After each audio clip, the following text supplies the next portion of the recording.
নবীজি বলেছেন স্বর্ণ আর রৌপ্যের ইটের গাঁথুনি দিয়ে জান্নাতের দেয়াল প্রস্তুত করা হয়েছে। সিমেন্ট আর বালুতে কোনো দুর্গন্ধ নাই, মেশকে আম্বরের সুগন্ধ, ইয়াকুত আর মতির পাথর ব্যবহার করা হয়েছে, ইটালিয়ান টাইলস নয়, জাফরান দিয়ে জান্নাতের ফ্লোর সাজানো হয়েছে। সুবহানাল্লাহ।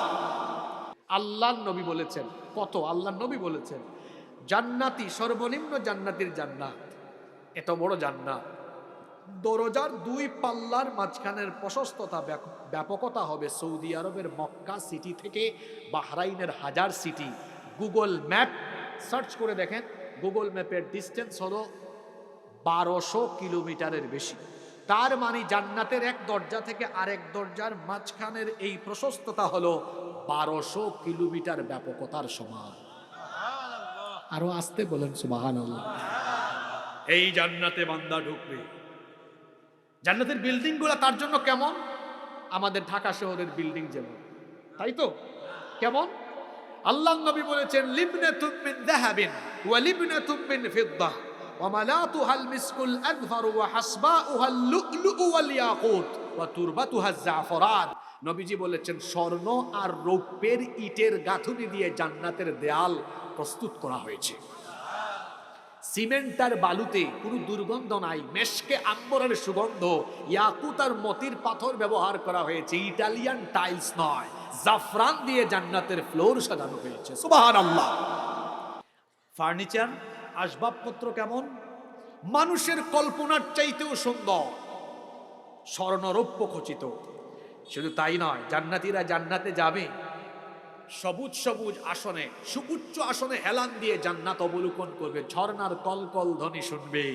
জান্নাতীরা জান্নাতে ঢোকার পরে আল্লাহ তাদেরকে মেহমানদারি করবেন। সর্বপ্রথম জান্নাতীদের সামনে মাছের কলিজা ভুনা করে পরিবেশন করা হবে। এখানেই শেষ নাকি?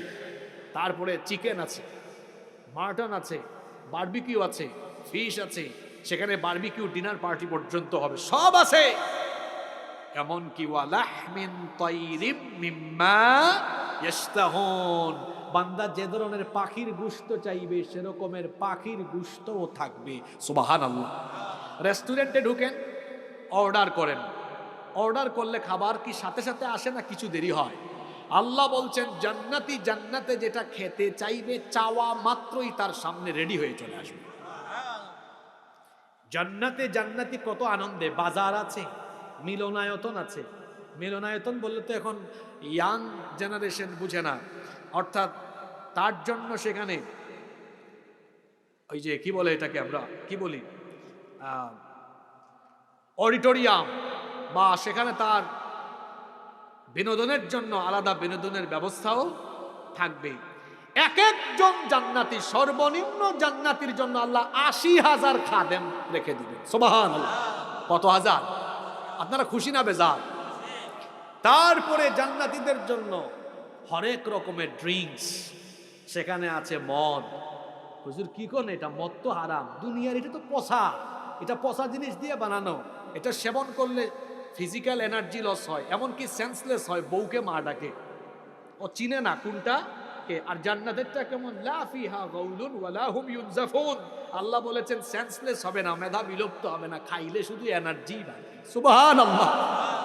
এটা কোথায় আছে কোরআনে? মাসালুল জান্নাতিল্লাতী ওয়াইদাল মুত্তাকুন ফিহা আনহারুম মিন খামরিল লাযযাতিল লিশ-শারিবিন ওয়া আনহারুম মিন মাইন গায়রি আসিন, মিষ্টি পানির ঝর্ণা, ওয়া আনহারুম মিন আসালিম মুসাফফা, মধুর ঝর্ণা। শুধু তাই নয়, ওয়া আনহারুম মিন লাবানিল লাম ইয়াতাগায়্যার তা'মুহু, এমন দুধের ঝর্ণা যে দুধের স্বাদ বিনষ্ট হয় না। সুবহানাল্লাহ। বিনষ্ট হয় না মানে কি? আপনার বাড়িতে আজকে গাভী থেকে দুধ দহন করে আজকে যদি না খাইয়া রেখে দেন, কালকে কি দুধের স্বাদ থাকবে না দধি হয়ে যাবে? জোরে বলেন। দধি হয়ে যাবে। আর জান্নাতের দুধের ঝরনায় দুধ দুধই থাকবে। সুবহানাল্লাহ।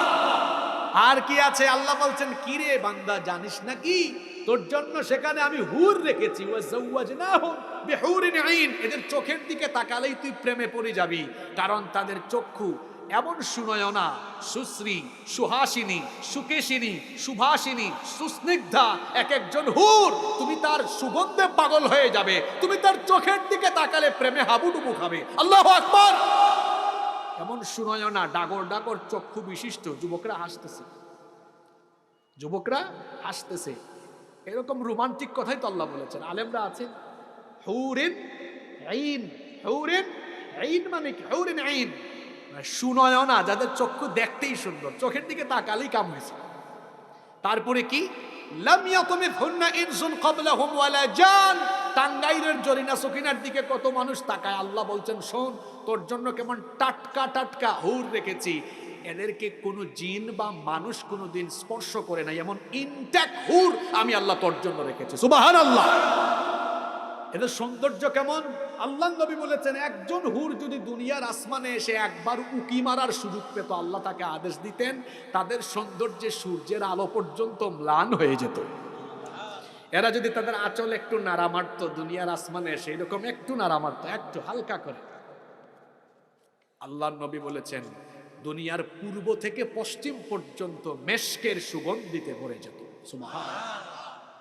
কি নেই জান্নাতে? হ্যাঁ নেই, তিনটা জিনিস জান্নাতে নাই। কয়টা জিনিস নাই? আপনারা বলুন হুজুর এত জিনিস আছে, আবার নাই কোনটা?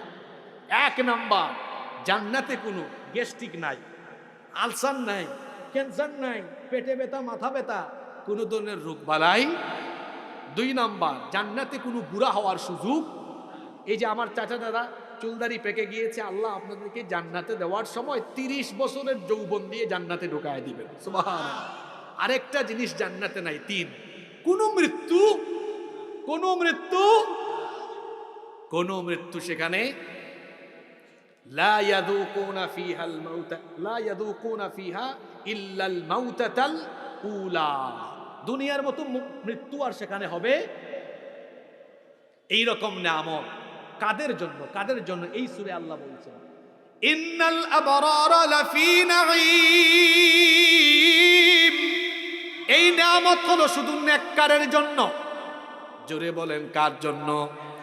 তাহলে দুনিয়ায় নেক করার দরকার আছে না নাই? সবচাইতে বড় নেক আমলের নাম হলো নামাজ। সবচেয়ে বড় নেক আমলের নাম কি? ফরজ নামাজ যে ছেড়ে দেয় সে কবিরা গুনাহ করে, এমনকি সে কুফরিতে নিমজ্জিত হয়ে যায়। আল্লাহর হাবিব বলেছেন মান তারাকা সালাতাম মুতাআম্মিদান ফাকাদ কাফারা। যে ব্যক্তি ইচ্ছে করে নামাজ ছেড়ে দেয় সে আল্লাহর সাথে কুফরি করে। বাইনাল আবদি ওয়া বাইনাল কুফরি তারকুস সালাহ। আল্লাহর বান্দা আর কাফিরের মধ্যে পার্থক্য হলো নামাজ ছেড়ে দেওয়া। আমরা মুমিন না অন্য কিছু? দেখছেন সাহস করে কইতে পারে নাই তারা, আমরা মুমিন না অন্য কিছু? কয় হুজুর কোয়া লাগবে নাকি? আমার বাপ না আমি রাখছে আব্দুল মোমেন। আমার দেশে অনেক মানুষের নামের সাথে কামের কোনো মিল। বাবা নাম রেখেছে ফজল আলী, এই ফজল আলীর ফজল হয় না, প্রতিদিন ঘুম থেকে 10টায় উঠে। নাম রেখেছে জোহর আলী, জোহরের নামাজে যায় না। নাম রেখেছে রমজান আলী, রমজান মাসে দুপুরবেলা গাঞ্জা টানে। নাম রেখেছে কুরবান আলী, সামর্থ্য আছে কুরবানি। নাম হলো ইমান আলী, ইমান আলীর সব কাজে বেঈমানি। এরকম আছে না নাই? কয় হুজুর আমি তো মুমিন, এটা কি বলা লাগবে? আমার নাম শুনে আপনি বুঝেন না? আপনার নাম আইডি কার্ডে আব্দুর রহমান, আব্দুল কুদ্দুস, আবুল কালাম যেটাই থাকুক না কেন, নামাজ ছেড়ে দিলে আল্লাহর খাতায় মুমিন হিসেবে রেজিস্ট্রেশন করতে পারবেন না। যে ব্যক্তি নামাজে যায় না তার দুর্বল ইমান তো তারে ঘর থেকে বের করে মসজিদে আনতে পারে না। এর দুর্বল ইমান তারে কেমনে জান্নাতে নেবে? হুর তো বহুত দূরে, অত জান্নাতের গন্ধ, জান্নাতের গন্ধ। আপনারা জান্নাত চান কি চান না? এবার একটা আশার মানে শুনে, খালি দুঃখের কথা বললে তো হবে না। যুবকরা চাই হুজুর একটু আশা দেন, আশা আশা। যুবক ভাইরা আশা চান না? একটু আশা দিয়ে দিই। আশাটা কি? আপনারা জান্নাত চান কি চান না? জোরে বলেন, চান কি চান না? দেখছেন হাত উঠাই ফেলছে, হাত নামান। আল্লাহ দিতে চান, দিতে চান। এই জন্য আল্লাহ একবার না, দুইবার না, তিনবার না, চারবার না, 5 বার বলেন আপনাকে আয় না নামাজে, তোর সাথে একটু কথা বলি, একটু তোর সাথে প্রেমের আলাপ করে তুই আমারে সাজদা দিবি, আর যাওয়ার সময় আমার কাছ থেকে জান্নাতের চাবিটা নিয়ে নিবি। সুবহানাল্লাহ। জান্নাতের চাবি হলো, জান্নাতের চাবি হলো, এই চাবিটা দেওয়ার জন্য আল্লাহ আপনাকে কয়বার ডাকেন? আপনার প্রতি আল্লাহর মায়া কম না বেশি? মায়া কম হলে তো একবার ডাক দিত। ডাক দেয় কয়বার? এখানে একটা বিল্ডিং আছে, এটাতে ঢুকতে চান যদি আপনি, এটা যদি তালা দেওয়া থাকে আপনি ঢুকতে পারবেন? আল্লাহ তো জান্নাত আপনার জন্য বানায়া রেডি করে রাখা দিছে, আপনি ঢুকবেন। ওই যে দরজাই বললাম মক্কা থেকে এই কি বলে মক্কা থেকে হাজার শহর পর্যন্ত, বাহরাইনের হাজার সিটি পর্যন্ত এত বিশাল প্রশস্ত তার গেট রেডি, শুধু তালা দেওয়া আছে। আল্লাহ বলতেছেন আয় না আয়, ডেইলি কয়বার আয় না আয়, 5 বার আয়, আমার কাছে আয়, আমারে সাজদা দে, মসজিদে আয়, আমার কাছে হাজিরা দে, আর যাওয়ার সময় তোর জন্য যে রেডি করে রাখছি ওই জান্নাতের চাবিটা আমার কাছ থেকে নিয়ে নে। সুবহানাল্লাহ। যুবক ভাইরা, সেই চাবি আনতে প্রতিদিন নামাজে যেতে হবে কয়বার? কয় হুজুর আমি এখন কেন যাবো? চুলদাড়ি পাকুক, সাদা হোক, তারপর যাবো। আপনি যে চুলদাড়ি আপনার পাকবে এর কোনো নিশ্চয়তা আছে? নিশ্চয়তা আছে? Keep in your mind, there is no serial of death. মৃত্যুর কোনো সিরিয়াল যে পরে আসছে সে আগে চলে যেতে। তাইলে আমরা আজ থেকে নামাজ ছাড়বো না, এই ওয়াদা আল্লাহর সাথে করা যায়? ওয়াদা কারা কারা রাজি? হাত তুলে।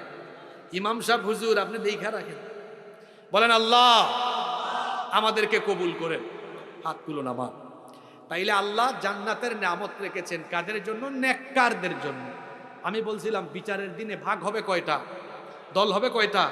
এক দলের পরিচয় পেয়ে গেলাম, আর এক দল কোনটা আল্লাহ পরের আয়াতে বলছেন, ওয়া ইন্নাল ফুজ্জারা লাফি জাহিম। আর পাপাচারীরা, দুরাচারীরা, বদকার ব্যক্তিরা জাহিমে থাকবে। আমরা বললাম আল্লাহ জাহিম এটা কেমন জায়গা? সূরা নাজিয়াতে আল্লাহ জবাব দিয়ে দিলেন, ফাআম্মা মান তাগা ওয়া আসারাল হায়াতাদ দুনিয়া ফাইন্নাল জাহিমা হিয়াল মাওয়া। দেখছেন কুরআনের একটা আয়াতের ব্যাখ্যা অন্য আয়াতে কত সুন্দর দেওয়া হয়েছে। আল্লাহ বলছেন অতএব যারা আল্লাহর সাথে সীমা লঙ্ঘন করে আর দুনিয়ার জীবনকে প্রাধান্য দেয়, প্রায়োরিটি দেয়, ফাইনাল জাহিমা হিয়াল মাওয়া। জাহিম, জাহান্নাম তাদের আবাসস্থল রেখেছেন কে?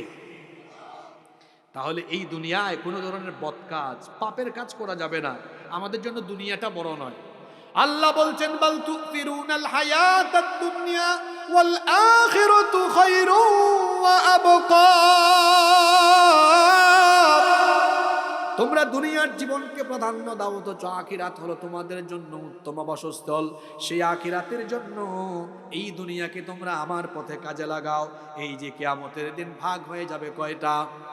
আসতে বলবেন না, জোরে বলেন কয়টা? আল্লাহ বলছেন এই দুই দলের এক দল জান্নাতে, আরেক দল জাহান্নামে যাবেই যাবে। পরের আয়াতে আল্লাহ বললেন ইয়াসলাউনাহা ইয়াউমাদ্দিনি ওয়া মা হুম আনহা বিগাইবিন। তাদেরকে বিচার দিবসে সেখানে প্রবেশ করানো হবে, সেখানে তারা কেউ অনুপস্থিত থাকতে পারবে না। এবার আল্লাহ প্রশ্ন করছেন ওয়া মা আদরাকা মা ইয়াউমুদ্দিনি সুম্মা মা আদরাকা মা ইয়াউমুদ্দিন। অতএব আপনি কি জানেন বিচার দিবস কি? প্রশ্নটা গুরুত্বপূর্ণ, এজন্য আল্লাহ দুইবার করেছেন সুম্মা মা আদরাকা মা ইয়াউমুদ্দিন। অতঃপর আপনি কি জানেন বিচার দিবস কি? আল্লাহ নিজে প্রশ্ন করে নিজেই জবাব দিয়ে দিলেন। সেই দিনটা হলো এমন, ইয়াউমা লা তামলিকু নাফসুন লিনাফসিন শাইআন ওয়াল আমরু ইয়াউমা ইযিন লিল্লাহ।